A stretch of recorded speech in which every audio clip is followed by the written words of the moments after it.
Hello दोस्तों, स्वागत है आपका हमारे यूट्यूब चैनल पे। जैसा कि आप सभी को पता है कि 15 तारीख से पेट के एग्ज़ाम स्टार्ट है, तो बहुत ही कम समय बचा हुआ है। उम्मीद है आप सभी की तैयारी बहुत अच्छी चल रही होगी। तो जैसा कि हमने आपसे वादा किया था कि 10 अक्टूबर के पहले तक हम आपके पूरे सिलेबस कंप्लीट कराएंगे और उसके बाद एक क्विक रिवीजन के लिए क्लास लेके आएंगे। तो उसी क्रम में हमारी हिंदी की पहली क्लास हो चुकी है। आज हमारी हिंदी की दूसरी क्लास होने वाली है और यही दूसरी क्लास आपकी अंतिम क्लास होगी। 2 क्लास के अलावा आपको तीसरी क्लास हिंदी के लिए पढ़ने की ज़रूरत नहीं है। जितने भी इम्पॉर्टेंट टॉपिक हैं, जितने भी आपके यूपी ट्रिपल एससी की परीक्षाएं पूछे गए प्रश्न हैं, वो सब आपको हम इन्हीं 2 क्लास में कवर कराएंगे। आपको तीसरी क्लास की ज़रूरत ही नहीं पड़ेगी। तो चलिए स्टार्ट करते हैं आज का वीडियो। हमने पिछली क्लास में देखा था, जो हमने हमारी हिंदी की पार्ट 1 की क्लास थी, उसमें हमने संधि को बहुत अच्छे से पढ़ लिया था। संधि एक ऐसा टॉपिक है जिसमें कई सारे नियम हैं, बहुत सारे उसके उदाहरण होते हैं। हर जगह अलग अलग नियम को हमें लगाना होता है, इसीलिए ये काफ़ी बड़ा टॉपिक होता है। इसीलिए मैंने एक क्लास में आपको संधि पूरी कंप्लीट, संधि, स्वर संधि, व्यंजन संधि, विसर्ग संधि कंप्लीट कराया था। आज हम उसके बाद अपना सिलेबस देखते हैं कि और क्या चीज़ें हमारी अभी रह गई हैं जो हमें पूरी करनी है एग्ज़ाम के पहले तक। विलोम शब्द है, विलोम शब्द में भी कुछ चीज़ें, कुछ नियम होते हैं जो मैं आपको बताऊंगा। पर्यायवाची शब्द मैं बताऊंगा और अभी तक यूपी ट्रिपल एससी ने जो भी प्रश्न पूछे हैं उन सभी प्रश्नों को मैं उदाहरण सहित आपको कराने वाला हूं। उसमें जो भी ऑप्शन है बाकायदा एक्सप्लेन किया जाएगा। पूरे ऑप्शंस को एक्सप्लेन करके जो एलिमिनेशन मेथड है उसको कैसे अप्लाई करेंगे, कैसे एक एक ऑप्शन को हटाएंगे, वो मैं आपको समझाऊंगा पर्यायवाची शब्द में।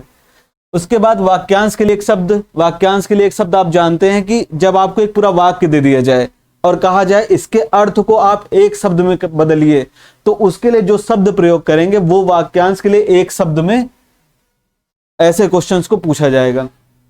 उसके बाद लिंग। लिंग आप पता है हिंदी में 2 तरह के लिंग होते हैं, पुल्लिंग और स्त्रीलिंग। उसके बारे में आपको मैं बताऊंगा कि कैसे शब्दों को पहचानेंगे कि ये शब्द पुल्लिंग है या स्त्रीलिंग है, ये मैं आपको आगे बताने वाला हूं। समसूत्र भिन्नार्थक शब्द, मतलब कि आपको कई सारे शब्द दे दिए जाएंगे, उसमें से कुछ समान अर्थ के होंगे, कुछ भिन्न अर्थ के होंगे। आपको पहचानना होगा कि इन चारों में ऑप्शन में से कौन सा भिन्न अर्थ का शब्द है। इसकी भी मैं एक ट्रिक लेके आया हूं जो मैं आपको बताऊंगा अपनी क्लास में। ठीक है। मुहावरे और लोकोक्तियां, ये याद करने का विषय है। मुहावरे क्या है, लोकोक्तियां क्या है, ये मैं आपको बता दूंगा। और पीडीएफ में जो इंपॉर्टेंट, जो अभी तक यूपी ट्रिपल एससी ने पूछे हैं, पीडीएफ में मैं उन मुहावरों और लोकोक्तियों को आपको प्रोवाइड करा दूंगा। उसको रट के आपको एग्जाम हॉल में जाना है, क्योंकि एग्जाम हॉल में जब आप जाएंगे लास्ट समय पे आपके पास वीडियो देखने का टाइम नहीं होता है। आप केवल उस पीडीएफ को खोल के बैठ जाइएगा और बाकायदा एक एक पीडीएफ में जो भी आपके मुहावरे दिए होंगे उस पर एक नज़र मार लेंगे, आपको याद हो जाएंगे। और कुछ करने की जरूरत नहीं है। मुहावरे और लोकोक्तियों में सामान्य अशुद्धियों को पहचानने के कुछ नियम होते हैं, वो भी मैं आपको बताऊंगा कि कैसे आप अशुद्धियों को पहचानेंगे, कैसे आप देखकर क्वेश्चंस में ऑप्शन देख करके उन प्रश्नों को हल कर पाएंगे, वो भी मैं आपको बताऊंगा।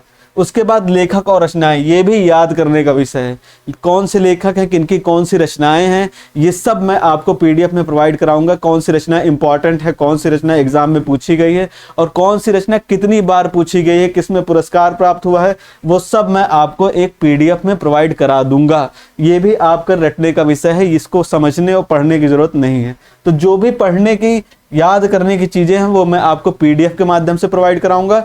और जो समझने की चीज है क्लास में हम उसको देखेंगे क्या क्या चीजें हम समझ सकते हैं। तो चलिए शुरुआत करते हैं विलोम शब्द से। संधि हमारी हो गई थी, जिन्होंने नहीं देखा हो पार्ट 1 वो जाके पहले पार्ट 1 देख लें, उसमें संधि को मैंने बहुत ही अच्छे से एक्सप्लेन किया है। आज विलोम शब्द पे आते हैं, देखते हैं विलोम शब्द में कौन कौन से नियम हैं जो एग्जाम में हम अप्लाई कर सकते हैं। विलोम शब्द आप जानते हैं, इसका अर्थ जैसे नाम से प्रतीत हो रहा है, विलोम का अर्थ होता है उल्टा, मतलब विपरीत। विपरीत अर्थ वाले शब्द जो होते हैं, जिन शब्दों के अर्थ विपरीत होते हैं, एक दूसरे से अलग होते हैं, एकदम उल्टे होते हैं, उन्हें क्या कहते हैं, विलोम शब्द कहते हैं। तो कुछ विलोम शब्द के उदाहरण मैं आपको दे रहा हूं। जैसे दिन हो गया, दिन का विलोम शब्द आप सभी जानते हैं, दिन का विलोम होता है रात। और सुबह का विलोम, सुबह का भी कुछ लोग विलोम रात लगा के चले आते हैं। एग्जाम में पूछा था सुबह का विलोम क्या है, ऑप्शन में रात दे दिया, सुबह का विलोम रात लगा दिया। तो सुबह का विलोम रात नहीं होता है, सुबह का विलोम शाम होता है। क्या होता है? शाम होता है। ठीक है, विलोम का मतलब मैंने आपको बता दिया कि विपरीत शब्द होते हैं। अब कैसे पहचानेंगे कि कौन सा शब्द किसका विलोम है? सबसे इंपॉर्टेंट चीज ये है कि हमें पहचानना आना चाहिए, क्योंकि 500,000 विलोम शब्द हम रट नहीं सकते हैं। हमें पहचानना होगा, हमें 4 ऑप्शन देखने होंगे, उनमें से कौन सा ऑप्शन हमारा सही हो सकता है, हमें ये पहचानना होगा। तो आपको कुछ नियम मैं बता दूंगा। सबसे पहले आपको ये जानना जरूरी है कि उपसर्ग क्या होते हैं। उपसर्ग अगर आप समझ गए तो आप विलोम शब्द में कभी गलती नहीं करेंगे। उपसर्ग होते हैं जो किसी शब्द के आगे लगते हैं, किसी शब्द के आगे लगने वाले शब्द, शब्द के आगे लगने वाले शब्द, आगे लगने वाले शब्द, ये जो है उपसर्ग किसी भी शब्द में अगर लग जाएं तो शब्द के अर्थ को परिवर्तित कर देते हैं। और जो मैं उपसर्ग आपको बताने वाला हूं वो उपसर्ग क्या करते हैं, वो उपसर्ग शब्द के अर्थ को विपरीत कर देते हैं, मतलब उलट देते हैं एकदम। कौन कौन से ऐसे उपसर्ग हैं जो हमारे शब्द के अर्थ को ही बदल देते हैं? आइए देखते हैं। सबसे पहले एक उपसर्ग होता है आ, छोटा आ।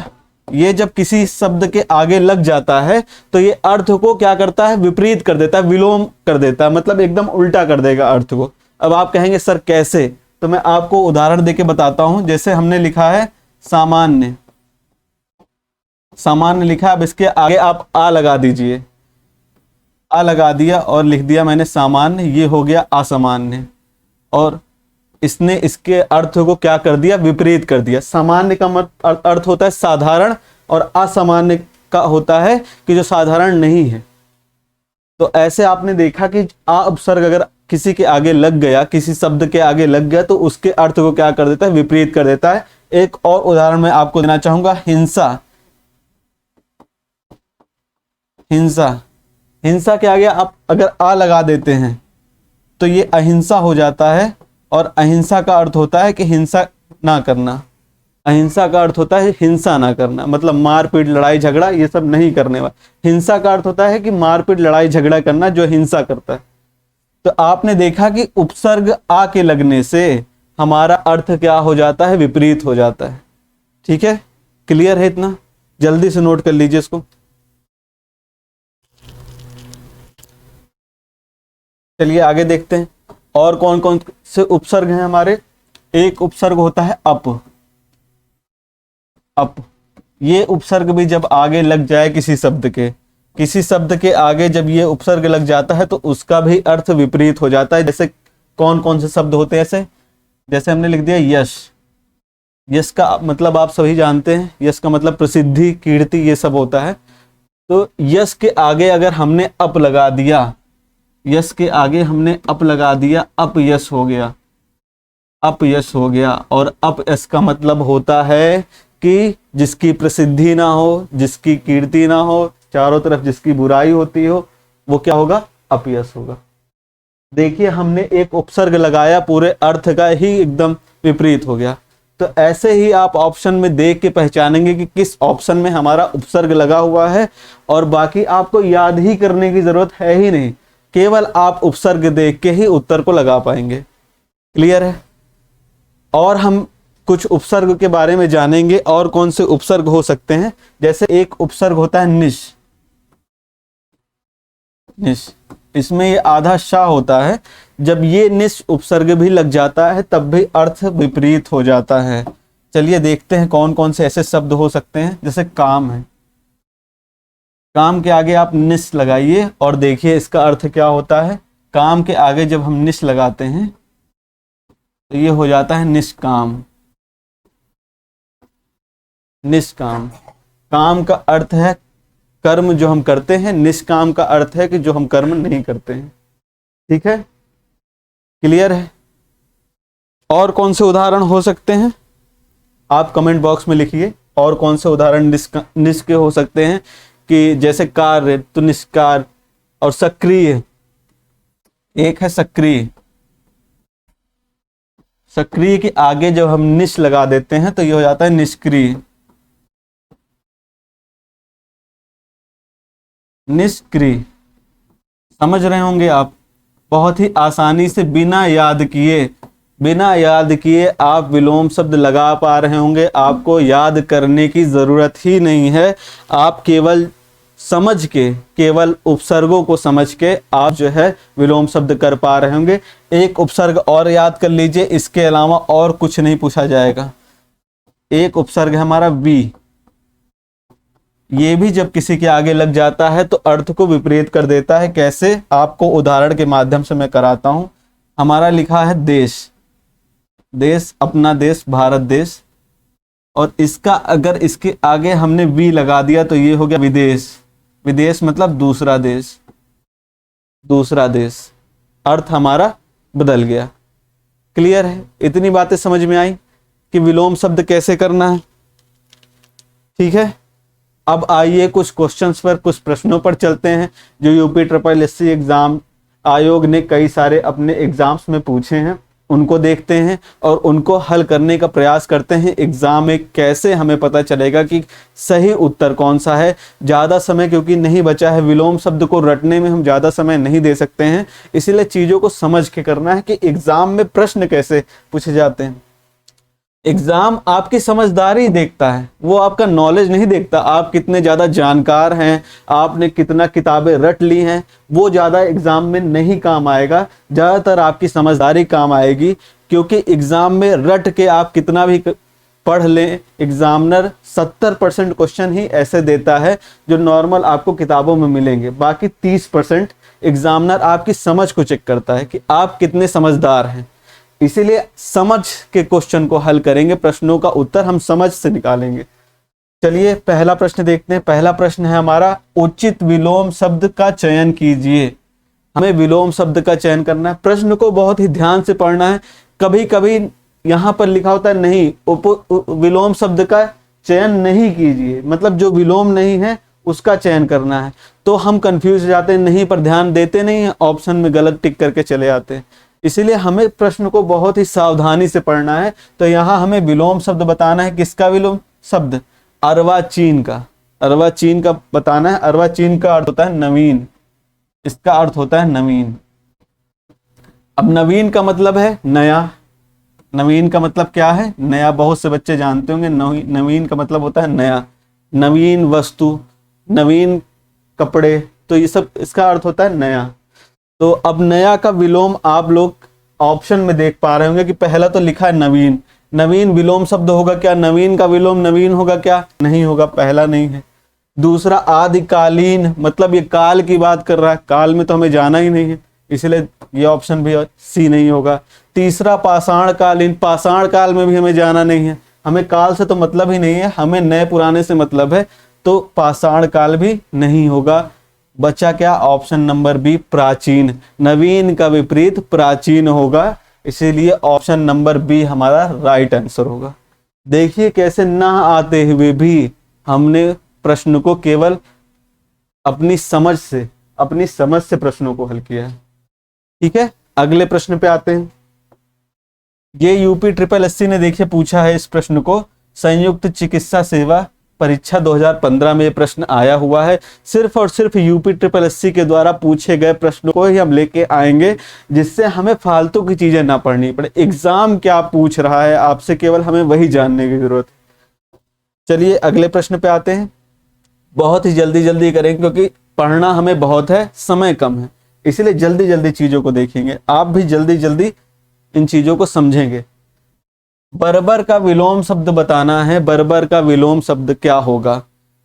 आपने सुना होगा बर्बर मतलब किसी ने बर्बरतापूर्ण व्यवहार किया। आपने सुना होगा ये बहुत जैसे अखबारों में इसका बहुत प्रयोग होता है, बर्बरता से सर काट दिया। तो बर्बरता का अर्थ है कि बहुत ही निर्दयी तरीके से, असभ्य तरीके से, जिसको कह सकते हैं असभ्य तरीके से सर काट दिया या बहुत ही क्रूरता दिखाई, तो इसका अर्थ क्या होगा? असभ्य।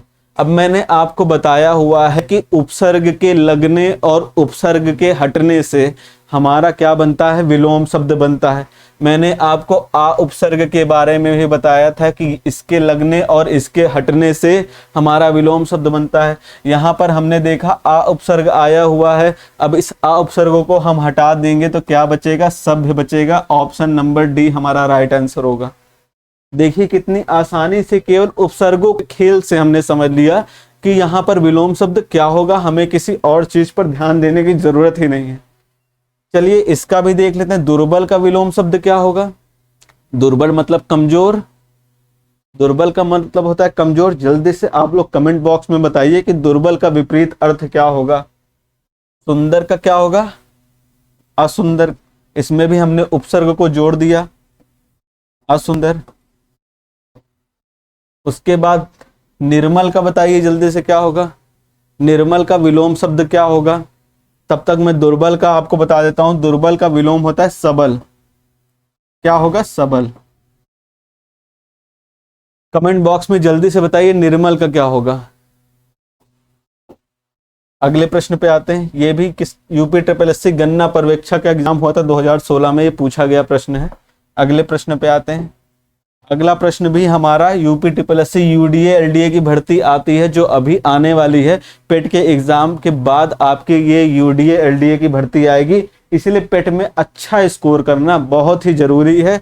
60% तो 60 नंबर के ऊपर तो हमें पाना ही पाना है, उसके नीचे तो काम चलेगा ही नहीं। कई एग्जाम ऐसे होंगे, कई मुख्य परीक्षाएं यूपी ट्रिपल एससी ऐसे लेगा जिसमें आपको 80 के ऊपर नंबर भी लाना पड़ेगा। तो इसीलिए ये क्लास आपके लिए इंपॉर्टेंट होने वाली है, हमारा बैच आपके लिए इंपॉर्टेंट होने वाला है, क्योंकि हमने 10 तारीख तक का टारगेट लिया है। 10 के पहले आपके सारा सिलेबस जो भी सब्जेक्ट हैं आपके, वो एकदम चैप्टर वाइज आपको करवाए जाएंगे। कहीं और से कुछ पढ़ने की जरूरत नहीं है, पीडीएफ भी आपको प्रोवाइड कराई जाएगी। इसीलिए बिल्कुल घबराने की जरूरत नहीं है, केवल आप हमारी क्लास रेगुलर करते रहिए और टेलीग्राम चैनल को ज्वाइन कर लीजिए जहां आपको पीडीएफ मिलेंगे। लिंक हमारे डिस्क्रिप्शन बॉक्स में मिल जाएगा। चलिए प्रश्न पे आते हैं। प्रश्न हमारा लिखा है, उद्धत का विपरीत आर्थक शब्द चुनिए। उद्धत का विपरीत आर्थक शब्द बताना है। उद्धत का अर्थ पहले पता होना जरूरी है। क्या होता है उद्धत का अर्थ? उद्धत का अर्थ होता है उद्दंड। उद्दंड मतलब कहते नहीं बहुत उद्दंड बालक, बहुत उद्दंड बालक है ये। उद्दंड मतलब दुष्ट बालक है, दुष्ट बालक है, शरारती बालक है। अब इसका विलोम क्या होगा, इसका विलोम क्या होगा? तो हम देखते हैं कि अनीत, अनीत जैसा कोई शब्द होता ही नहीं है, अनीत कोई शब्द नहीं है, इसीलिए ऑप्शन बी हमारा नहीं होगा। कुनीत भी कोई शब्द नहीं होता है, कुनीत का कोई अर्थ नहीं होता है, ये भी निरर्थक शब्द है, कोई सार्थक शब्द नहीं है। सुमित, सुमित हमारा शब्द है, सुमित का अर्थ क्या होता है इसको आपको पता होना जरूरी है। बहुत बार एग्जाम में सुमित का अर्थ पूछ लिया जाता है। इसका अर्थ होता है सुंदर, सुमित, सुमित, मित मतलब होता है मित्र, तो सु का मतलब अच्छा, अच्छा मित्र। क्या हो गया, अच्छा मित्र। सुमित मतलब अच्छा मित्र। बचा क्या, ऑप्शन नंबर ए हमारा राइट आंसर होगा। विनीत, विनीत का मतलब होता है विनम्र, तो दुष्ट का अर्थ क्या होगा, विनीत मतलब विनम्र, जो विनम्र हो, जो शरारती नहीं है, वो हमारा क्या होगा, विनीत होगा। चलिए अगले प्रश्न पे आते हैं। अगला प्रश्न है ग्रस्त। ग्रस्त का विलोम शब्द क्या है? ये भी एलडीए यूडीए की भर्ती परीक्षा में जो क्लर्क होते हैं, जो बाबू होते हैं, उनकी परीक्षा में पूछा गया प्रश्न है। जल्दी से बताएंगे ग्रस्त का विपरीत शब्द क्या होता है। ग्रस्त, ग्रस्त का जल्दी से विपरीत शब्द बताइए। ग्रस्त का विपरीत शब्द होता है मुक्त, मुक्त होता है ग्रस्त। ग्रस्त मतलब बंधा हुआ, बंधा हुआ, और मुक्त मतलब क्या होता है, आजाद। ये इसका विलोम शब्द हुआ। अग्रस्त जैसा कोई शब्द नहीं होता है। खुला का होता है बंद, खुला का विपरीत होता है बंद। ठीक है, समझ में आ रहा है? अगले प्रश्न पे आते हैं। जल्दी जल्दी प्रश्नों को देखेंगे। आपको ये वही प्रश्न आ गया। आपको एक प्रश्न में 4 ऑप्शन दिए गए हैं और चारों ऑप्शन को हम एक्सप्लेन करके समझा रहे हैं, इसलिए एक प्रश्न से ही आपके समझ लिए 4 विलोम शब्द आपको पता चल रहे हैं। अगले प्रश्न पे आते हैं। ये प्रश्न भी यूडीए एलडीए का प्रश्न है। चपल का विलोम शब्द क्या है? चपल का विलोम शब्द बताना है। चपल का अर्थ होता है, क्या होता है? चंचल। चपल का अर्थ होता है चंचल, और चंचल का विपरीत कहते नहीं, लड़का बहुत चंचल है। चंचल मतलब जिसका मन इधर उधर भागा करता है, चंचल। चंचल का विपरीत क्या हो जाएगा? गंभीर। जिसका मन गंभीर स्वभाव का व्यक्ति है, जो जिसका मन इधर उधर भागता नहीं। ठीक है। और चंचल तो मैंने चपल का बता दिया, ये तो समानार्थी एक ही अर्थ जैसा शब्द है, ये तो समानार्थी शब्द है। वाचाल, वाचाल का विलोम शब्द जल्दी से बताइए। जो बहुत ज्यादा बोलता हो उसे क्या कहते हैं? वाचाल। और जो ना बोलता हो उसको कहते हैं मूक। क्या कहते हैं? मूक कहते हैं। जो ना बोलता हो उसको मूक कहते हैं। उद्यमी को क्या कहते हैं? उद्यमी का विलोम शब्द क्या होगा? उद्यम मतलब जानते हैं आप, उद्योग। जो उद्योग करता है उसे उद्यमी कहते हैं। और निरुद्यम जो शब्द है हमारा, जो उद्योग नहीं करता है उसे क्या कहेंगे? निरुद्यम, निरुद्यमी कहेंगे। क्या कहेंगे? निरुद्यमी। समझ में आ रहा है? आगे बढ़ेंगे, अगले प्रश्न पे आएंगे। अगला प्रश्न है हमारा, निम्नलिखित में से अमृत का विलोम शब्द क्या होगा? अमृत का विलोम शब्द बताना है। यूपी SSS की ग्राम विकास अधिकारी परीक्षा में पूछा गया प्रश्न है। अधिकारी बनना है तो ऐसे प्रश्नों को समझ के हल करना जरूरी है। अमृत आप जानते हैं, अमृत शिव जी ने पिया था, और अमृत माना जाता है कि जो पी लेता है वो अमर हो जाता है, उसकी मृत्यु नहीं होती। तो अमृत का अर्थ होगा, क्या होगा? विष। जिसको पीने से मृत्यु हो जाती है, जिसको पीने से मृत्यु हो जाए उसे क्या कहेंगे? विष। यही हमारा विलोम शब्द होगा। अमर का क्या होगा? अमर का क्या होगा? अमर का होता है, जल्दी से बताएंगे, अमर का क्या होगा? अमर का होगा मृत्यु। जो कभी ना मरे वो अमर, और जो मरने वाला है उसको मृत्यु। विश्व का तो मतलब होता है संसार। विश्व का अर्थ होता है संसार। चलिए अगले प्रश्न पे आते हैं। अगला प्रश्न है जड़। जड़ का विलोम शब्द बताना है। जड़ का विलोम क्या होगा? जड़ का विलोम शब्द जल्दी से बताइए। जड़ का विलोम शब्द क्या होगा? यूपी SSS की युवा कल्याण एवं विकास दल परीक्षा में 2018 का पूछा गया प्रश्न है। जल्दी से बताना है जड़ का विलोम शब्द क्या होगा। तो जड़ का अर्थ समझना जरूरी है आपके लिए। जड़ का अर्थ होता है, कहते हैं जड़ बुद्धि वाला, ये जिसकी बुद्धि जड़ है। जड़ का मतलब है कि जिसमें चेतना नहीं है, अचेतन है। क्या है? अचेतन। अचेतन बुद्धि वाला मतलब जिसकी बुद्धि एकदम खत्म हो चुकी है, उसमें कोई चेतना ही नहीं बची, मर चुकी है जिसकी बुद्धि। तो मैंने क्या बताया था आपसे? उपसर्गों का खेल मैंने आपको समझाया था। आ उपसर्ग लगा हुआ है, आ उपसर्ग हटा दीजिए, क्या बचा? चेतन बचा। यही हमारा इसका विलोम शब्द होगा। क्या होगा? चेतन हमारा विलोम शब्द होगा। देखिए कहां पर है चेतन? ऑप्शन नंबर डी हमारा सही आंसर होगा। जल मतलब आप जानते हैं क्या होता है? पानी, जो हम पीते हैं। विद्वान का विलोम शब्द क्या होगा? मूर्ख। विद्वान का विलोम शब्द होगा मूर्ख। ठीक है, समझ में आ गया? अगले प्रश्न पे आते हैं। अगला प्रश्न है हास का विलोम शब्द बताना है। हास का विलोम शब्द है, हास मतलब हंसी, हंसना। हास मतलब होता है हंसना, और हंसने का उल्टा होता है रोना, जिसको कहते हैं रुदन। क्या कहेंगे? रुदन। ऑप्शन नंबर डी हमारा राइट आंसर होगा। ये सब कोई सार्थक शब्द नहीं है, इनका कोई अर्थ नहीं होता है। हास, निहास, आहास, इनका कोई अर्थ नहीं है, इसलिए ये हमारे गलत हैं। हास का उल्टा होता है रुदन। ठीक है, अगले प्रश्न पे आते हैं। अगला प्रश्न देखिए, सूक्ष्म शब्द का विलोम शब्द है। सूक्ष्म शब्द का विलोम शब्द बताना है, जल्दी से बताइए सूक्ष्म का विलोम क्या होगा? सूक्ष्म का विलोम, सूक्ष्म का अर्थ होता है छोटा। सूक्ष्म मतलब बहुत छोटा, जो दिख ही ना पाए, जिसको हम देख ही ना पाए, उसको कहेंगे सूक्ष्म। और सूक्ष्म का विलोम होगा स्थूल। क्या होगा? स्थूल। बहुत ही इंपॉर्टेंट प्रश्न है, कई बार एग्जाम्स में पूछा गया है। आप देख रहे होंगे कनिष्ठ सहायक, यूपी ट्रिपल एससी की कनिष्ठ सहायक परीक्षा 2019 की प्रथम पाली का प्रश्न है, सूक्ष्म का विलोम शब्द क्या है? स्थूल। ऑप्शन नंबर ए हमारा राइट आंसर है। पतला का क्या होता है? मोटा। आप सभी जानते हैं पतला का विलोम होता है मोटा। क्लियर है? अगले प्रश्न पे आते हैं। जल्दी से बताइए, स्वाधीन शब्द का क्या विलोम होगा? स्वाधीन शब्द का विलोम बताना है। स्वाधीन का अर्थ पहले जान लेते हैं। स्वाधीनता आंदोलन हुआ था, मतलब हमारे देश में स्वाधीनता आंदोलन क्यों हुआ था? क्योंकि हम अंग्रेजों के गुलाम थे, दूसरे पर अधीन थे। स्वाधीन मतलब अपने अधीन होना, अपने अधीन होना यानी स्वतंत्र होना, स्वतंत्र होना, इसका अर्थ हो गया स्वतंत्र।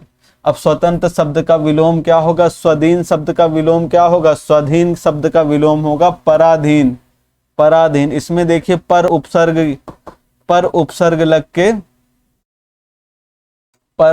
लग के ये क्या हो गया? विलोम बन गया। अगले प्रश्न पे आते हैं। अगला प्रश्न है हमारा, अश्व का पर्यायवाची शब्द नहीं है। अश्व का पर्यायवाची शब्द नहीं है, नहीं है पे ध्यान देना है। बहुत से बच्चे नहीं देखते ही नहीं, वो सीधा पढ़ लेते हैं अश्व का पर्यायवाची शब्द बताना है। अब हम पर्यायवाची पे आ चुके हैं। हमने क्या खत्म कर दिया? हमने पढ़ लिया है।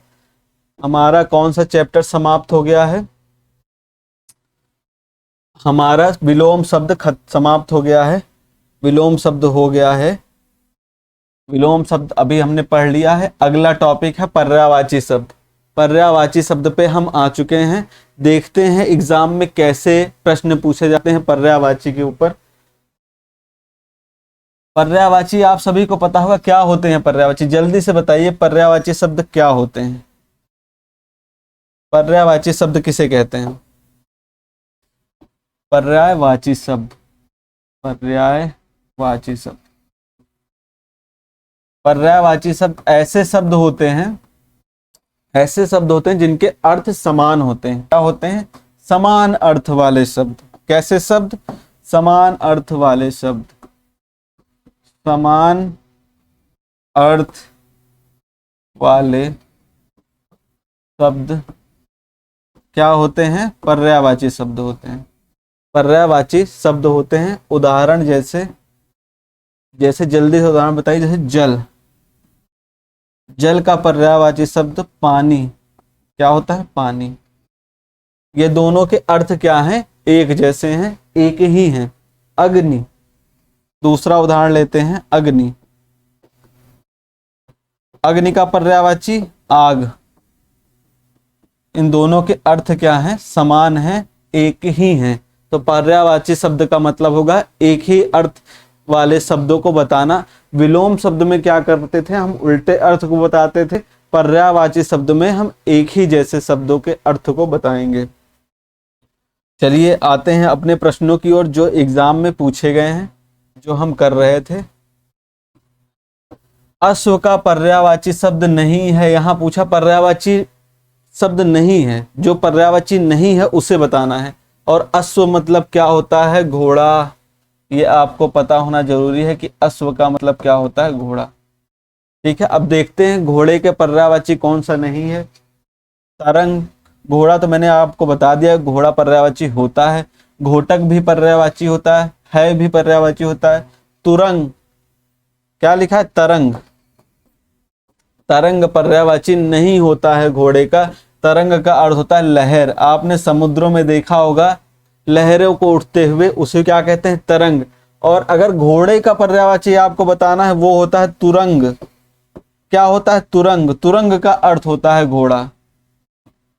तुरंग का अर्थ होता है घोड़ा और तरंग का अर्थ होता है लहर। यहां पूछा पर्यायवाची नहीं है, इसीलिए ऑप्शन नंबर ए हमारा राइट आंसर होगा, तरंग। अगले प्रश्न पे आते हैं, जल्दी से प्रश्नों को करेंगे। कौन सा शब्द अनिक का पर्यायवाची है? पर्यायवाची है, पर्यायवाची मतलब समान अर्थ का है, किसका? अनिक का। अनिक का समान अर्थ वाला शब्द कौन सा होता है? अनिक का अर्थ आपको जानना जरूरी है। अनिक का अर्थ होता है सेना, सैन्य। क्या होता है? सेना। ऑप्शन नंबर बी हमारा राइट आंसर होगा। अनिक का अर्थ होता है सेना कह लीजिए, सैन्य कह लीजिए या दल कह लीजिए, ये सब क्या होते हैं? अनिक के पर्यायवाची होते हैं। अग्नि का तो मैंने बताया है, आग होता है, अनल होता है, पावक होता है। अग्नि का तो बहुत इंपॉर्टेंट है, कई सारे एग्जाम में बार बार पूछा जाता है। घोड़ा का भी हमने देखा, तुरंग होता है, घोटक है, ये सब घोड़ा के पर्यायवाची हैं। अर्जुन, अर्जुन तो नाम है, आपने सुना होगा अर्जुन नाम महाभारत में। अगले प्रश्न पे आते हैं। अगला प्रश्न है हमारा, अरविंद शब्द का पर्यायवाची बताना है। अरविंद, अरविंद का मतलब होता है कमल। अरविंद का अर्थ होता है कमल। ऑप्शन नंबर ए हमारा राइट आंसर होगा। गुलाब आप जानते हैं, कमल और गुलाब दोनों फूल होते हैं। और कल्प वृक्ष, कल्प वृक्ष इसको देव वृक्ष भी कहते हैं। इसका पर्यायवाची क्या होता है? देव वृक्ष, देव वृक्ष। अगले प्रश्न पे आते हैं, जल्दी जल्दी प्रश्नों को करेंगे, कम समय में ज्यादा चीज पढ़नी है हमें। चंद्रमा का पर्यायवाची क्या होगा? चंद्रमा का पर्यायवाची जल्दी से बताइए, बहुत ही इंपॉर्टेंट प्रश्न है। चंद्रमा का पर्यायवाची, चंद्रमा, सूरज, कमल, ये सब बहुत ही इंपॉर्टेंट क्वेश्चन है। चंद्रमा का पर्यायवाची देखते हैं। इसका पर्यायवाची मयंक भी है, सुधांशु भी है। यहाँ क्या बताना है? नहीं है। कौन सा इसका पर्यायवाची नहीं है? तो मयंक, सुधांशु और इंदु, ये तीनों इसके पर्यायवाची होते हैं। सरोज इसका पर्यायवाची नहीं है। सरोज किसका पर्यायवाची है? कमल का। किसका पर्यायवाची है? कमल का। ये भी कब, कौन सी परीक्षा? जूनियर इंजीनियर की परीक्षा में आया हुआ है। इंजीनियर के प्रश्न में, परीक्षा में ऐसे प्रश्न पूछे गए हैं। चलिए आते हैं अपने अगले प्रश्न की ओर। हमारा अगला प्रश्न है, भुजंग का पर्यायवाची शब्द नहीं है। मतलब इसमें से 3 शब्द भुजंग के पर्यायवाची हैं, एक शब्द भुजंग का पर्यायवाची नहीं है। भुजंग का क्या अर्थ होता है? इसका होता है सांप। आप सभी देखे होंगे सांप। भुजंग का अर्थ होता है सांप। सांप मतलब सर्प भी होता है इसका पर्यायवाची, व्याल भी होता है, पन्नग भी होता है। ये तीनों इसके पर्यायवाची हैं। लेकिन गरुण, गरुण, गरुण का मतलब होता है कि आपने गिद्ध देखा होगा, आसमान में उड़ते हुए गिद्ध, गिद्ध देखा है ना सबने। तो गरुड़ का अर्थ होता है गिद्ध। गरुड़ जो है सर्प का पर्यायवाची, सांप का पर्यायवाची नहीं है।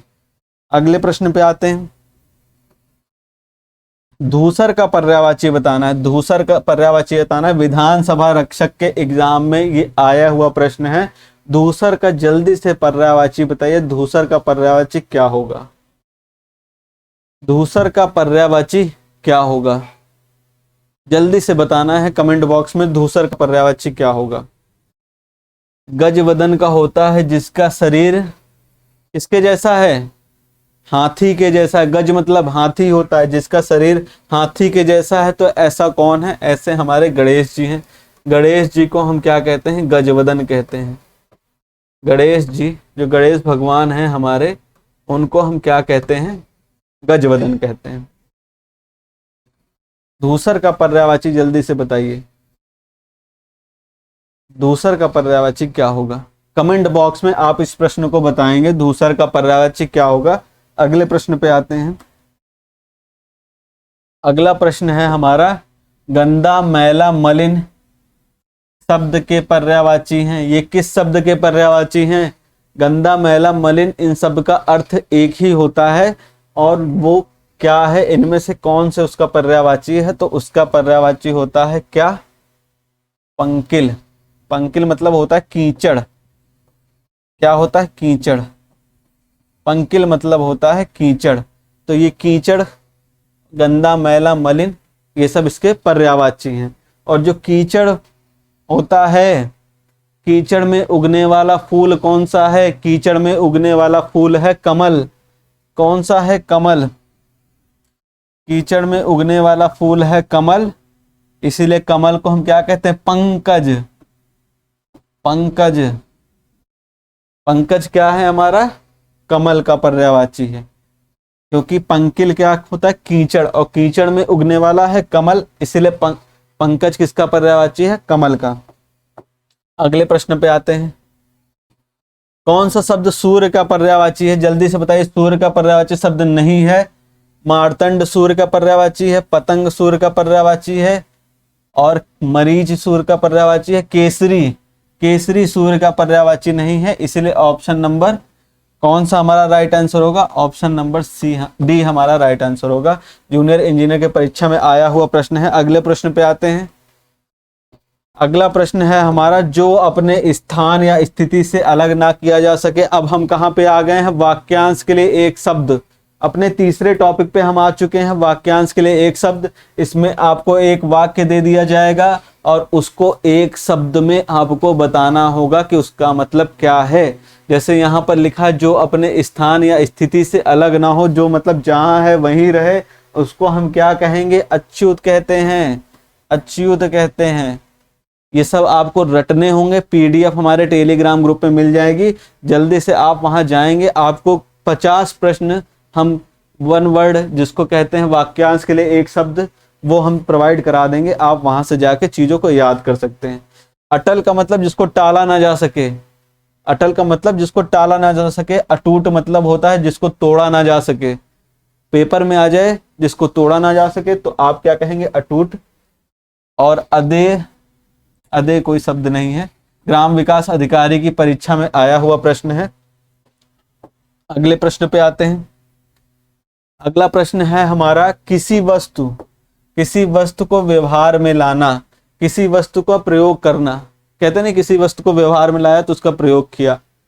ये कृषि प्रविधि भर्ती परीक्षा में आया हुआ है। प्रयोग, आयोग ने, इसका सही जवाब तो प्रयोग होगा, लेकिन आयोग ने उपयोग को भी सही माना है। आयोग ने ए और बी दोनों को सही माना है। इसका ऑप्शन ए एंड बी दोनों होगा। ठीक है। अनुपयोग मतलब उपयोग ना करना, और सदुपयोग मतलब सही उपयोग करना।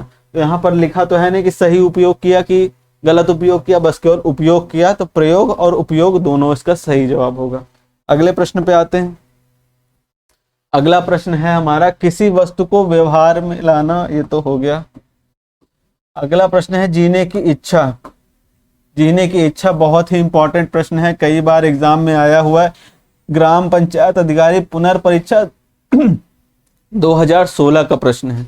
2016 का प्रश्न है। जल्दी से बताइए क्या होगा इसका आंसर, जल्दी से आप बताएंगे इसका आंसर क्या होगा। जीने की इच्छा,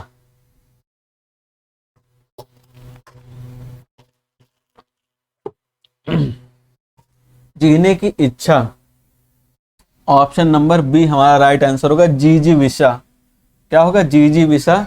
जीने की इच्छा रखने वाले को क्या कहते हैं, जिजीविषा कहते हैं। जिज्ञासु, जानने वाला, जानने की इच्छा रखने वाला, जानने की इच्छा रखने वाला। और जिगीसु, जिगीसु होता है किसी पर विजय प्राप्त करने की इच्छा रखने वाले को क्या कहते हैं, जिगीसु। ये भी कई बार एग्जाम में पूछा जाता है। किसी पर विजय प्राप्त करने की इच्छा रखने वाले को हम जिगीसु कहते हैं। पिपासु मतलब होता है पानी पीने की इच्छा रखने वाला, पिपासु कहलाता है। पानी पीने की इच्छा रखने वाला पिपासु कहलाता है। अगले प्रश्न पे आते हैं। जो मुश्किल से प्राप्त हो उसे क्या कहते हैं, जो मुश्किल से प्राप्त हो उसे क्या कहते हैं, जल्दी से बताएंगे। जो मुश्किल से प्राप्त हो उसको कहते हैं दुर्लभ, और जो आसानी से प्राप्त हो उसे कहते हैं सुलभ, और जो प्राप्त ही ना हो उसे कहते हैं अलभ, और जो लांघा ना जा सके, जो लांघा ना जा सके उसे क्या कहते हैं, अलांग। ठीक है, तो ये तीनों ऑप्शन गलत हैं। ऑप्शन नंबर सी हमारा राइट आंसर है। अगले प्रश्न पे आते हैं।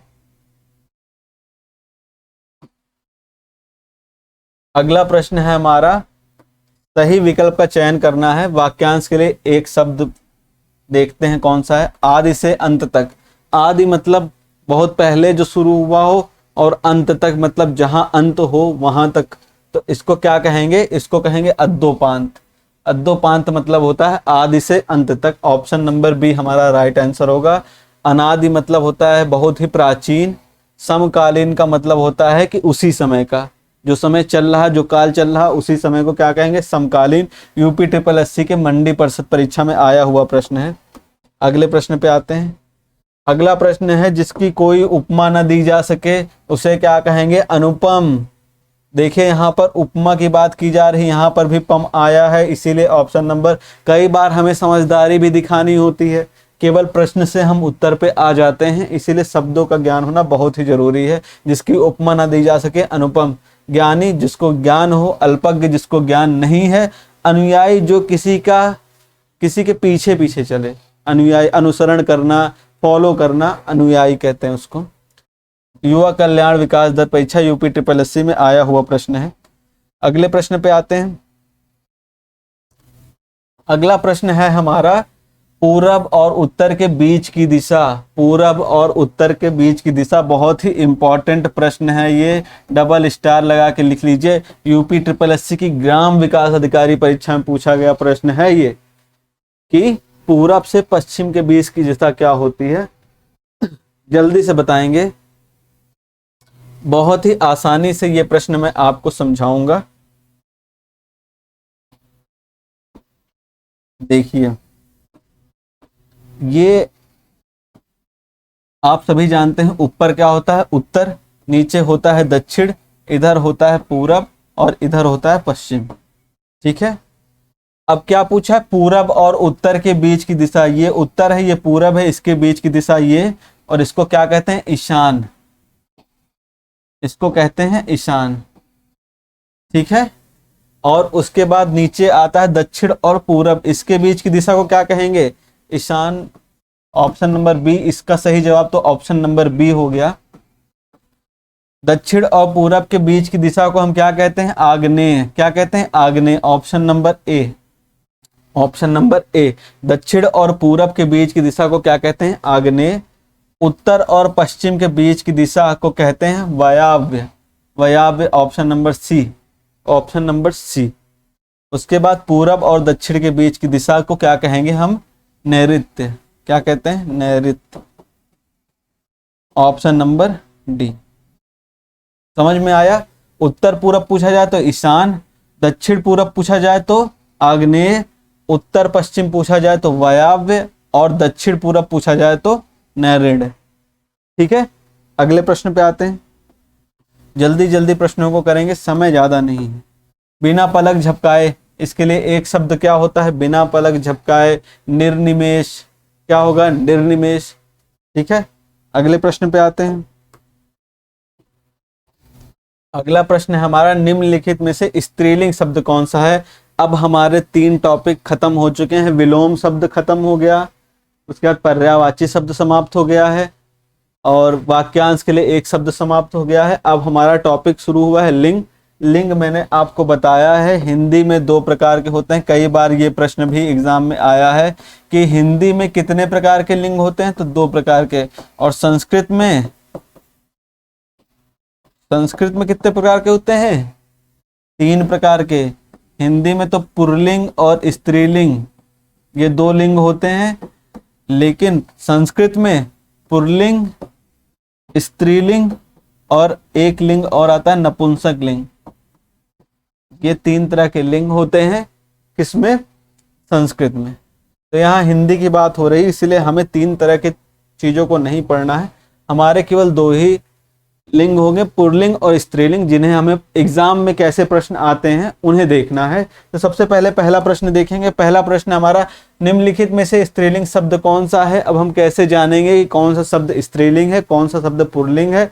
तो आप शब्द के आगे अपना या अपनी, मेरा या फिर मेरी, इसको लगा के देखेंगे। अगर ये मेरा और अपना लगता है तो शब्द पुल्लिंग होगा, और मेरी और अपनी लगेगी तो शब्द क्या होगा, स्त्रीलिंग होगा। कैसे करेंगे, आइए हम समझाते हैं आपको। दुख, दुख क्या होता है, मेरा दुख या मेरी दुख, अपना दुख या अपनी दुख, अपना दुख होता है। क्या होता है, अपना दुख होता है, इसीलिए ये क्या होगा, पुल्लिंग। मेरा लेख या मेरी लेख, मेरी लेख नहीं होता, मेरा लेख होता है, इसीलिए ये भी पुल्लिंग होगा। ये भी पुल्लिंग है, ये भी पुल्लिंग है, पूछा गया स्त्रीलिंग। मेरा स्पर्श होता है, मेरा स्पर्श, ये भी पुल्लिंग होगा क्योंकि यहाँ मेरा आ रहा है, मेरा, ये भी पुल्लिंग। मेरी गरिमा, अपनी गरिमा, उसकी गरिमा, तो गरिमा मतलब होता है गर्व। ऑप्शन नंबर बी हमारा राइट आंसर होगा, ये शब्द स्त्रीलिंग होगा। अगले प्रश्न पे आते हैं, जल्दी से प्रश्नों को करेंगे। भील शब्द का स्त्रीलिंग बताना है। भील शब्द का स्त्रीलिंग होता है भिलनी। क्या होता है? भिलनी। यहाँ पर आप देख रहे होंगे भील लिखा हुआ है, यहाँ पर भी भील लिखा हुआ है, और ये नी क्या है? नी, ये नी प्रत्यय है। क्या है? प्रत्यय। प्रत्यय को जोड़ने, किसी शब्द में प्रत्यय को जोड़ने पर भी जो हमारा लिंग है उसका परिवर्तन हो जाता है, पुल्लिंग स्त्रीलिंग बन जाता है। जैसे लड़का का उसमें आ प्रत्यय जुड़ा हुआ है और लड़की में ई प्रत्यय जुड़ा हुआ है। अगले प्रश्न पे आते हैं। अगला प्रश्न है हमारा, जिन भावनात्मक संज्ञाओं के अंत में हट होता है उसका लिंग क्या होता है? जल्दी से बताइए, जल्दी से बताएंगे। जिन भावनात्मक संज्ञाओं के अंत में हट होता है उनका लिंग क्या होगा? जल्दी से बताएंगे। जिसके अंत में हट होता है उसका लिंग क्या होगा? उसका लिंग होता है जैसे घबराहट। घबराना क्या होती? भावना होती है ना, तो यही पूछा कि भावना, भाववाचक संज्ञाओं के अंत में अगर हट लग जाए तो वो क्या होंगे? पुल्लिंग होंगे कि स्त्रीलिंग होंगे? वो पुल्लिंग होंगे। क्या होंगे? पुल्लिंग होंगे। ठीक है, समझ में आ गया? चलिए अगले प्रश्न पे आते हैं। अगला प्रश्न है हमारा, निम्नलिखित में कौन सा शब्द पुल्लिंग है? पुल्लिंग बताना है। मेरा दया या मेरी दया? मेरी दया ये स्त्रीलिंग है, मेरी दया होता है, मेरा दया नहीं होता। मेरी भाषा ये भी स्त्रीलिंग है, मेरी भाषा। मेरी माया ये भी स्त्रीलिंग है। उसकी माया, अपनी माया, क्योंकि इसके आगे नी लग रहा है इसलिए क्या है? स्त्रीलिंग है। मेरा आभार होता है, मेरी आभार नहीं होता, मेरा आभार होता है। ऑप्शन नंबर डी सही होगा, यही पुल्लिंग होगा। यहाँ पुल्लिंग शब्द पूछा है, ऑप्शन नंबर डी हमारा राइट आंसर होगा। ग्राम विकास अधिकारी की परीक्षा का पूछा हुआ प्रश्न है। अगले प्रश्न पे आते हैं। अब अगला प्रश्न कह रहा, अपवाद को छोड़कर वर्णमाला के अक्षरों में निम्न में से कौन सा लिंग होता है? अपवाद को अगर छोड़ दिया जाए तो हमारी पूरी वर्णमाला, अपवाद पहले देखते हैं कि अपवाद हैं क्या। अपवाद होते हैं छोटा ई, बड़ी ई और री। अगर हम इन अपवादों को छोड़ दें, अगर हम इन अपवादों को छोड़ दें तो हमारी पूरी वर्णमाला पुल्लिंग होती है। पूरी वर्णमाला, छोटा आ, बड़ा आ, ऊ, बड़ा ऊ, ये सब क्या होंगे? पुल्लिंग होंगे, और ये स्त्रीलिंग होते हैं। ये जो हमारी वर्णमाला के ये स्वर हैं ये स्त्रीलिंग होंगे। अगले प्रश्न पे आते हैं। ये कनिष्ठ सहायक का प्रश्न पूछा गया है। अगला प्रश्न देखते हैं क्या है। अब हम आ गए हैं समसुत भिन्नार्थक शब्द, मतलब कि ऐसे शब्द जो अर्थ में भिन्न हो। ये तीन एक जैसे हैं, एक शब्द इनमें अलग दिया हुआ है, उसे ही पहचान के हमें करना है, वही भिन्नार्थक शब्द होगा। अब चलिए पहचानते हैं कि कौन से शब्द हैं जिनका अर्थ एक ही है। पावक, पावक मतलब होता है आग, आग। अनल का भी मतलब होता है आग। कृषाणु का मतलब भी होता है आग। अनिल हमारा सही आंसर होगा, क्योंकि इसका मतलब आग नहीं होता है, इसका मतलब क्या होता है? वायु होता है, पवन होता है, हवा होता है। ये सभी पर्यायवाची शब्द हैं। अनिल का अर्थ होता है वायु, पवन, हवा, और बाकी सब का अर्थ होता है आग। ठीक है, इसलिए भिन्न अर्थ वाला कौन सा है? अनिल। अगले प्रश्न पे आते हैं। अगले प्रश्न में जल्दी से भिन्न अर्थ बताइए हमें कौन सा है। श्रुति सम भिन्नार्थक शब्द बताना है, मतलब कि ये दोनों पढ़ने में एक जैसे आपको लग रहे होंगे लेकिन इनके अर्थ अलग अलग हैं। इनके अर्थ क्या हैं? अलग अलग हैं। जैसे शाम और संध्या, शाम और संध्या, इसको इंग्लिश में कहते हैं, भिन्नार्थक शब्द को कहते हैं ऑड वन आउट। मतलब हमें इनमें से देखना है कि तीन तो एक ही जैसे लिखे हुए हैं। जैसे शाम और संध्या का अर्थ एक ही होता है, दिन और दिवस का अर्थ एक ही होता है, जगत और संसार का अर्थ एक ही होता है, लेकिन अपेक्षा और उपेक्षा का अर्थ अलग होता है। अपेक्षा का अर्थ क्या होता है? उम्मीद करना, किसी से उम्मीद करना, और उपेक्षा का अर्थ होता है किसी की अवहेलना करना, अवहेलना करना। ठीक है, ये उपेक्षा, किसी की बुराई करना, ये उपेक्षा का अर्थ। इन दोनों का देखिए अर्थ अलग अलग है, बाकी सबका अर्थ एक ही जैसा है, इसीलिए इसमें उत्तर क्या होगा? ऑप्शन नंबर ए हमारा राइट आंसर होगा। अगले प्रश्न पे आते हैं। अगला प्रश्न है समूहार्थक शब्द का चयन कीजिए। मतलब इसमें भी देखना है कि कौन से ऐसे शब्द हैं जिनका अर्थ जो है समूह को प्रदर्शित करता है, समूह को प्रदर्शित करे। समूहार्थक शब्द मतलब इसमें देखना है कि समूह को प्रदर्शित करने वाला शब्द कौन सा है। जहाज, जहाज तो एक ही होती है, नाव भी एक ही होती है, केवट भी एक ही होता है, जो नाव चलाता है उसे केवट कहते हैं। लेकिन बेड़ा जो होता है इसमें कई सारे जहाज होते हैं। जहाजों का समूह, जहाजों का समूह को क्या कहते हैं? हम बेड़ा कहते हैं। तो हमें क्या बताना है? समूहार्थक शब्द मतलब ऐसा कौन सा शब्द है जिसका अर्थ समूह है, कई चीजों का समूह है। वो तो जहाजों का समूह क्या होता है? बेड़ा। आबकारी सिपाही परीक्षा का प्रश्न है, ऑप्शन नंबर बी हमारा राइट आंसर है। अगले प्रश्न पे आते हैं। अगला प्रश्न है हमारा सही वर्तनी। अब हम अशुद्ध शब्द की तरफ बढ़ चुके हैं। हमारा अंतिम टॉपिक यही है, शुद्ध अशुद्ध शब्दों को पहचानना या अशुद्धियों को पहचानना।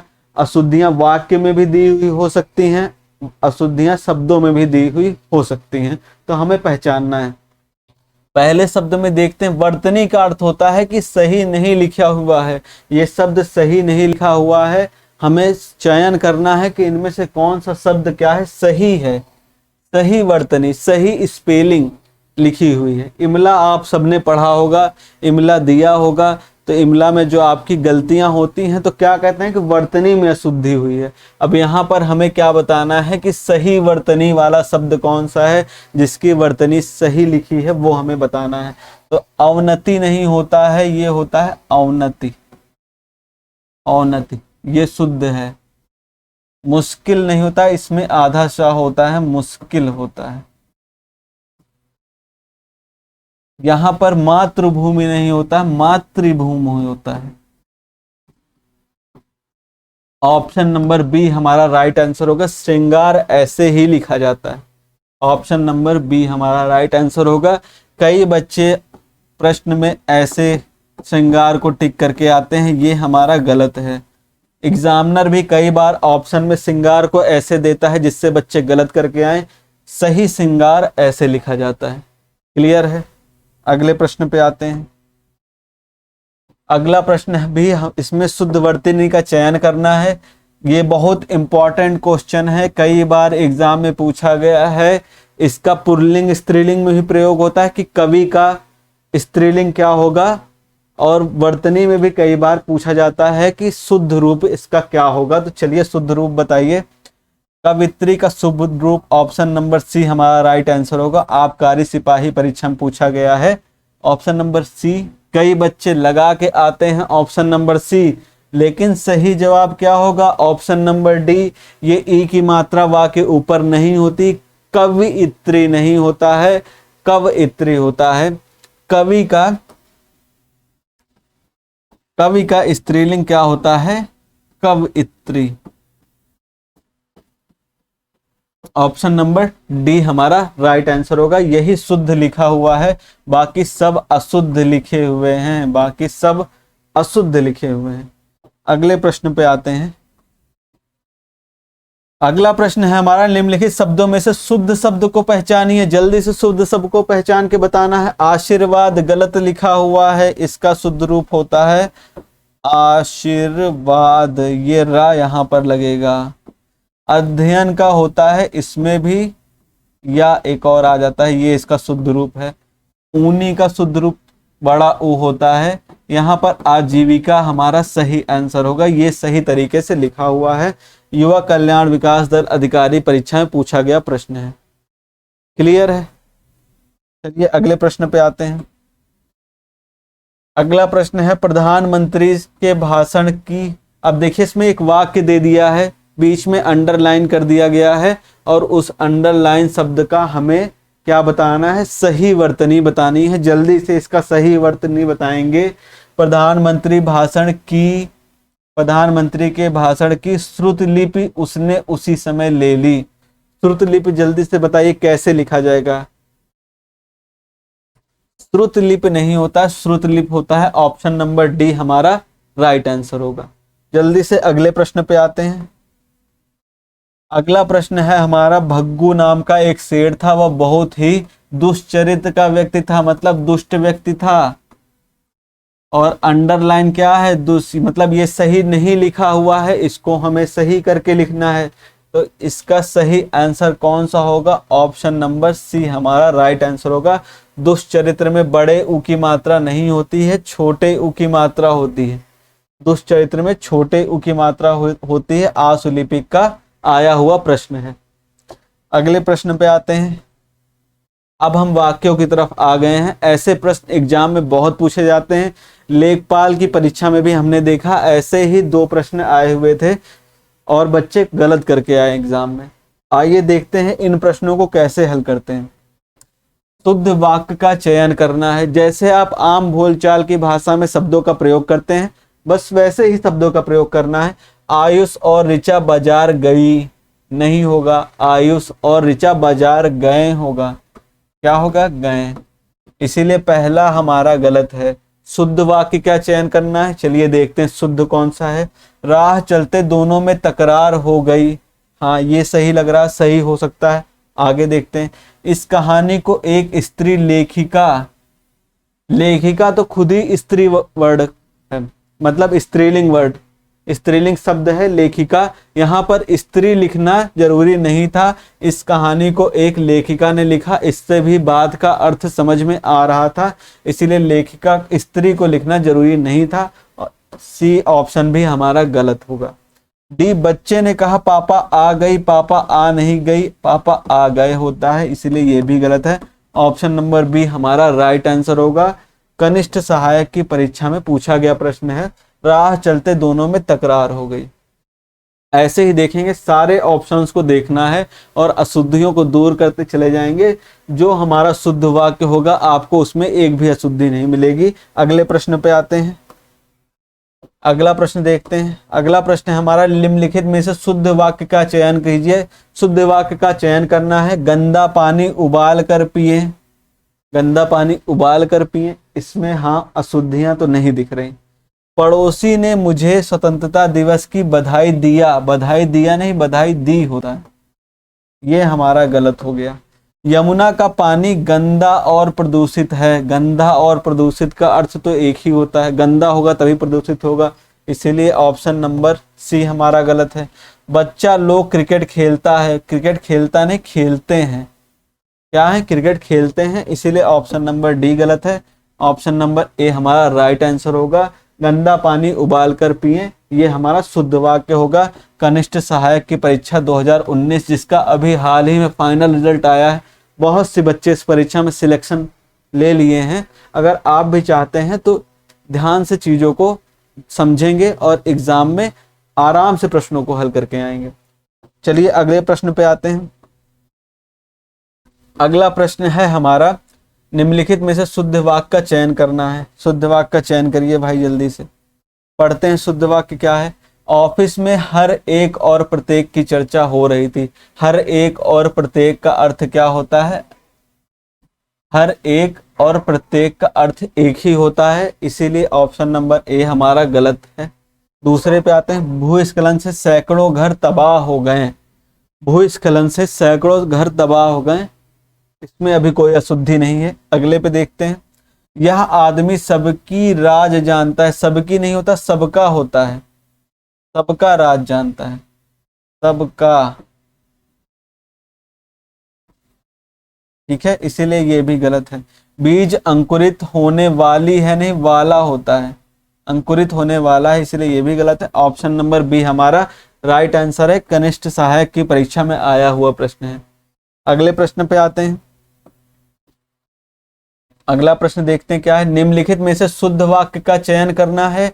चाय ठंड हो गया है, ठंड नहीं ठंडी हो गई है, चाय ठंडी हो गई है। ऑप्शन नंबर ए हमारा गलत होगा, क्योंकि यहाँ पर ठंडी होना चाहिए था।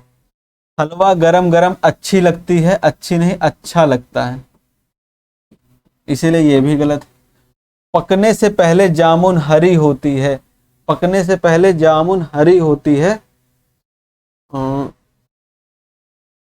हरी होती है नहीं हो जाती है, पकने से पहले जामुन हरी हो जाती है, ये हमारा सही वाक्य होगा। पकने से पहले जामुन हरी हो जाती है, इसलिए ये भी सही नहीं। पेड़ लगाओ जीवन बचाओ, ऑप्शन नंबर डी हमारा राइट आंसर है। पेड़ लगाओ जीवन बचाओ हमारा राइट आंसर है। यूपी ट्रिपल एससी की कनिष्ठ सहायक परीक्षा में पूछा गया प्रश्न है, जल्दी से इसको नोट कर लेंगे, जल्दी से नोट कर लेंगे। ठीक है, क्लियर है, समझ पा रहे हैं। अगला प्रश्न देखते हैं। अगला प्रश्न है, निम्नलिखित में से शुद्ध वाक्य का चयन कीजिए। मनुष्य के शरीर में स्थित आलस्य उसका सबसे बड़ा दुश्मन है। सही है, मनुष्य के शरीर में स्थित आलस्य उसका सबसे बड़ा दुश्मन है। वे जा रहे हैं, वो जा रहे हैं नहीं वे जा रहे हैं होता है, वे जा रहे हैं, बी गलत। सुबह की हवा स्वास्थ्य के लिए अच्छा होता है, अच्छा नहीं अच्छी होती है, अच्छी होती है, होती है, ठीक है। उन्हें छक करके पेट भर खाना खाना चाहिए, छक करके और पेट भर का अर्थ एक ही होता है, इसीलिए ऑप्शन नंबर डी हमारा गलत है, सी गलत है। ऑप्शन नंबर ए हमारा राइट आंसर है। शुद्ध वाक्य कौन सा है, ऑप्शन नंबर ए। क्लियर है। पीडीएफ आपको टेलीग्राम ग्रुप पर प्रोवाइड कराई दी जाएगी, आप हमारे टेलीग्राम चैनल से जुड़ सकते हैं। डिस्क्रिप्शन जो है, डिस्क्रिप्शन बॉक्स में लिंक प्रोवाइड करा दिया जाएगा। अगले प्रश्न पे आते हैं। अगला प्रश्न है, निम्नलिखित में से शुद्ध वाक्य का चयन करना है। बाल पक जाने से कोई अनुभवी नहीं हो जाता, बाल पक जाने से कोई अनुभवी नहीं हो जाता है, सही लग रहा है।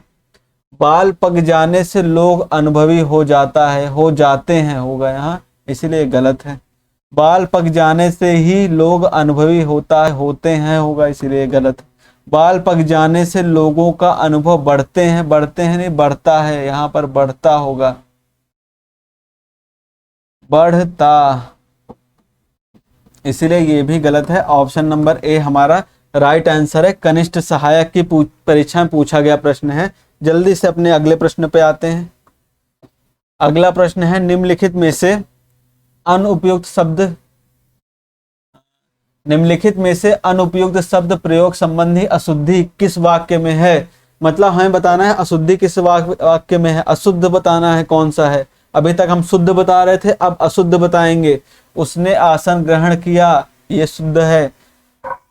आज बेहद गर्मी है, शुद्ध है। उसकी जन्म तिथि क्या है, शुद्ध है। पूज्यनीय पिताजी आ गए हैं, शुद्ध है। इसमें बच्चे कंफ्यूज हो जाते हैं, क्योंकि इसमें अशुद्धि क्या है, अशुद्धि वर्तनी की है। पूजनीय सही नहीं लिखा है, ये पूजनीय होता है, पूजनीय होता है। बच्चे जो है इसी में कंफ्यूज जाते हैं। वर्तनी भी हमें जानना जरूरी है, कैसे शब्द सही लिखा हुआ है या नहीं लिखा हुआ है, इसको पता होना बहुत ही जरूरी है। ऑप्शन नंबर बी हमारा राइट आंसर है। पूजनीय सही नहीं लिखा हुआ है, और बी हमारा वाक्य जो है अशुद्ध वाक्य है। अगले प्रश्न पे आते हैं। अगला प्रश्न है, तुम बड़े चालाक हो, इस वाक्य में कौन सी अशुद्धि है, कौन सी अशुद्धि है। अशुद्धि का प्रकार भी पूछ सकता है, तो हमें पता होना चाहिए वाक्य में क्या क्या चीजें होती हैं। आप यहाँ पर देख रहे होंगे तुम लिखा है, तुम क्या होता है, तुम सर्वनाम होता है। क्या होता है, सर्वनाम, सर्वनाम लिखा है। चालाक क्या है, चालाक विशेषण है, क्या है, विशेषण। और ये क्रिया लिखी हुई है हो क्या है, क्रिया। और बड़े क्या है, बड़े मतलब अवयव होता है, ये क्या है, अवयव, इसको अवयव बोलते हैं। जब आप, अभी तो सिलेबस में नहीं है, लेकिन जब और भी लेखपाल की परीक्षा या कोई भी अन्य परीक्षा होती है, वीडियो की परीक्षा, तो उसमें पूरी हिंदी पूछी जाती है और उसमें आपको संज्ञा से लेके सर्वनाम, विशेषण, क्रिया विशेषण, ये सब चीज़ आपको बहुत अच्छे से समझाई जाएगी। इसीलिए आप हमारे चैनल से जुड़े रहिए। जैसे ही कोई परीक्षा पेट के द्वारा आगे शुरू होगी, उसके फॉर्म आएंगे, वैसे ही हम पूरा हिंदी का पूरा सिलेबस, एक एक टॉपिक लेके आपके सामने आएंगे। अभी हमारे चैनल पे सीजीएल का बैच चल रहा है और पेट का बैच चल रहा है, इसीलिए आप हमारे चैनल पे जुड़े रहिए, आपको फायदा होने वाला है। तो यहाँ पर मैंने क्या बताया, तुम बड़े चालाक हो, ये तुम सर्वनाम है, बड़े अवयव है, चालाक विशेषण है और क्रिया क्या है, हो। अब इसमें से कौन सी अशुद्धि है, अशुद्धि कहाँ पर है, ये वाक्य अशुद्ध लिखा है। बहुत से बच्चे कहेंगे कहाँ अशुद्ध लिखा है, तुम बड़े चालाक हो, ये तो शुद्ध वाक्य है। नहीं, ये शुद्ध वाक्य नहीं है। बड़े बड़े नहीं होता, बहुत होता है, बहुत। तुम बहुत चालाक हो, तुम बड़े चालाक नहीं हो, बहुत बड़े नहीं हो, तुम बहुत चालाक हो, ज्यादा चालाक हो जिसको कहते हैं। ठीक है, तो अशुद्धि कहाँ है, अशुद्धि हमारे अवयव में है, अवयव संबंधी अशुद्धि। ऑप्शन नंबर डी हमारा राइट आंसर होगा। ऑप्शन नंबर डी हमारा राइट आंसर होगा। जल्दी से अपने अगले प्रश्न पे आएंगे। अगला प्रश्न है हमारा, आज का अंतिम प्रश्न है, जल्दी से करेंगे, उसके बाद क्लास खत्म। बाघ और बकरी एक घाट पर पानी पीती हैं, शुद्ध वाक्य को चुनिए। इसमें क्या होता है, बाघ और बकरी एक घाट पर पानी पीती हैं, नहीं पीते हैं, पीते हैं, पीते हैं। देखते हैं कौन सा, ऑप्शन नंबर बी, बाघ और बकरी एक घाट पर पानी पीते हैं। बाघ और बकरी एक घाट पर पानी पीते हैं, पीते हैं, पीता है, पीता है, ये गलत है। ऑप्शन नंबर बी हमारा राइट आंसर है। नहीं, ऑप्शन नंबर ए, क्योंकि यहां देखिए पर लिखा हुआ है, ठीक है, और यहां पर नहीं है। ऑप्शन नंबर, शुद्ध वाक्य पहचानना है ना, तो यहां पर आना चाहिए। ऑप्शन नंबर ए हमारा राइट आंसर होगा। ठीक है, क्लियर है। तो आज की क्लास हम यही खत्म करेंगे। देखते हैं हमारा सिलेबस कितना कवर हो चुका है। हमारा सिलेबस, हमने संधि पढ़ लिया है, विलोम शब्द पढ़ लिए हैं, पर्यायवाची शब्द पढ़ लिए हैं, वाक्यांश के लिए एक शब्द पढ़ लिए हैं, लिंग हो गया, समश्रुत भिन्नार्थक शब्द हो गया, मुहावरे और लोकोक्तियां मैंने आपको बताया है कि रटने वाली चीज हैं, इसको हम टेलीग्राम चैनल पे आपको प्रोवाइड करा देंगे। और लेखक और रचनाएं भी आपको टेलीग्राम चैनल पर पीडीएफ, बहुत अच्छे रचनाएं, बहुत ही इंपॉर्टेंट लेखकों के साथ, केवल 50 रचनाएं आपको पढ़ के जानी है, उनमें से एक रचना आपको जरूर मिल जाएगी। इसीलिए हमारे चैनल से जुड़ जाइए, पीडीएफ आपको वहीं मिलेगी। और मुहावरे भी आपको 30 मुहावरे दिए जाएंगे, उनमें से एक मुहावरे जरूर एग्जाम में आपको देखने को मिलेगा। तो आज हिंदी की क्लास यहीं हमारी समाप्त होती है। 2 पार्ट में मैंने आपको हिंदी, कंप्लीट हिंदी पढ़ाई है। पहला हमारी संधि की क्लास थी, दूसरा बाकी सारा सिलेबस मैंने आपको कवर करा दिया है। अब हमारी तरफ से हिंदी में 5 नंबर के लिए आप 5 में 5 लेके आएंगे एग्जाम में, और कुछ आपको पढ़ने की जरूरत नहीं, केवल हमारी क्लास को देखिए। इसके बाद एक टॉपिक हिंदी में है, अलग से दिया हुआ है, गद्यांश का, अपठित गद्यांश का। 2 गद्यांश हमारे एग्जाम में आने हैं, 10 नंबर का आना है, तो इसीलिए मैंने उसको अलग रखा हुआ है। वो आपके अलग से एक वीडियो में आपको एग्जाम के पहले प्रोवाइड कराया जाएगा, क्योंकि उसमें पढ़ने के लिए ज़्यादा कुछ है नहीं, याद करने रटने की कोई चीज़ है नहीं। एग्जाम के पहले एक समझ विकसित करके आप जाएंगे और गद्यांश में 10 नंबर आप लेके आएंगे। आपको प्रैक्टिस के लिए लास्ट में एग्जाम के 2-3 दिन पहले आपको अपठित गद्यांश के एक क्लास दे दी जाएगी, जिसमें मैं खुद कुछ गद्यांशों का हल आपको दे रहा हूँगा, समझा रहा हूँगा, एक समझ विकसित कर रहा हूँगा, जिससे आप एग्जाम में जब गद्यांश आपके सामने आए तो बहुत ही आसानी से, बहुत ही कम समय में आप उन प्रश्नों को हल कर पाएं। तो चलिए मिलते हैं अपने अगले वीडियो में। जय हिंद।